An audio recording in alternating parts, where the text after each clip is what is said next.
მილიონრები ასე ეწოდება ახალ სპექტაკლს, რომელიც კონსტანტინე გამსახურდიას სახელობის სოხუმის სახელმწიფო დრამატულმა თეატრმა გასულ კვირას თავის ერთგულ მაყურებელს წარუდგინა. პრემიერა ახმეტელის თეატრში შედგა. ერთმოქმედებიანი სპექტაკლის ავტორი და რეჟისორი დათო საყვარელიძეა. თეატრალური ჩანახატი ომგამოვლილი ადამიანების ყოფას ასახავს, სადაც რეჟისორმა ნამდვილ ამბებთან ერთად ცნობილი იტალიელი დრამატურგის ედუარდო დე ფილიპოს პიესებიდან ფრაგმენტები გამოიყენა. ომი რომ ყველგან ომია ეს სპექტაკლიდან ნათლად ჩანს და ამიტომაცაა რომ სპექტაკლში გათამაშებული დრამატული და კომიკური სიტუაციები, მოქმედ პირთა ხასიათები და ურთიერთობები ასეთი ნაცნობი და ახლობელია ქართველი მაყურებლისთვის, მით უფრო სოხუმის თეატრის ომგამოვლილი დასისთვის, რომლებმაც ბუნებრივად მოირგეს როლები. ამ წარმოდგენით რეჟისორმა იტალიელი ავტორის მიერ ასახული მეორე მსოფლიო ომის პერიოდისა და თანამედროვე ქართული რეალობის სინთეზი მოახდინა.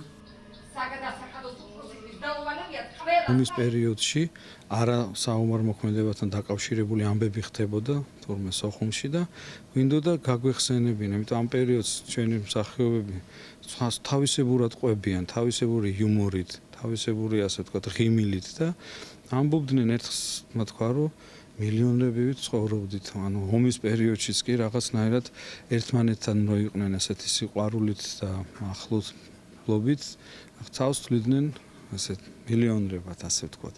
და მეც გამოვიყენე ეს ფორმა, კლევაც კი გამოგვივიდა ერთგვარი ამ სპექტაკლით, რომ ადამიანის თვისება იუმორის არ დაკარგვა და იუმორით გადარჩენა. სპექტაკლი აგებულია სოხუმის დრამატული თეატრის მსახიობების გასაოცარ ისტორიებზე, ტრაგიკულზე და ზოგჯერ ძალიან კომიკურზეც. ისინი ამ ისტორიების რეალური გმირები არიან, წარსულში გვაბრუნებენ, ოღონდ გასაოცარი სევდანარევი იუმორითა და ტკივილის გარეშე. სპექტაკლში ასახული დროც ცუდია და სოციალური ფონიც, თუმცა აქ მთავარი ადამიანური ურთიერთობებია. მათ ერთმანეთი უყვართ და ამიტომაც არიან მილიონრები. ჩვენი ამოცანა იყო, რომ მაყურებელსა და მსახიობებს შორის არ ყოფილიყო არანაირი ზღვარი. ყავა ციხარშება სცენაზე და იმის სუნი მიდის მაყურებლამდე. რაღაცა ოჯახური ის არის, რა ქვია, სიმყუდროვე, გარემოება, რაღაცა ძალიან ნოსტალგიური სპექტაკლია, იმიტომ რომ ჩვენ ყველამ გავიარეთ ომის პერიოდი, გვახსოვს ერთმანეთს როგორ ვედექით მხარში, ოჯახებს როგორ გადაგქონდათ ეს ტკივილები ერთად. ეს არის ომის დროინდელი პერიოდი, რომელიც ხდება იტალიაში, მაგრამ აბსოლუტურად არის იდენტური სოხუმში განვითარებული მოვლენებისა, იმიტომ რომ ეს სპექტაკლი თვითონ მნიშვნელოვანი ამ სპექტაკლში ადამიანური ურთიერთობები.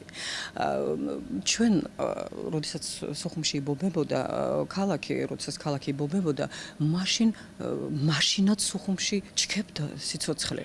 და იგივე არის აქ.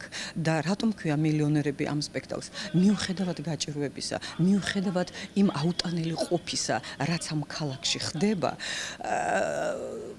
ჩვენ მაინც ვხარისობთ, მაინც იმედით ვართ და თვითონ ჩემი გმირი ამალია, რომელსაც ყავს მეუღლე და ორი შვილი, ესე იგი ყველა მიდის ბევრ რაღაცებზე, რომ გადაარჩინოს თავისი ოჯახი. აწყობს ხალხი, რაც უფრო გაუნათლებელი და ჩურგი იქნება, იმიტომ რომ კარგად წამოგვაჟდნენ თავზე და მერე იბატონოთ.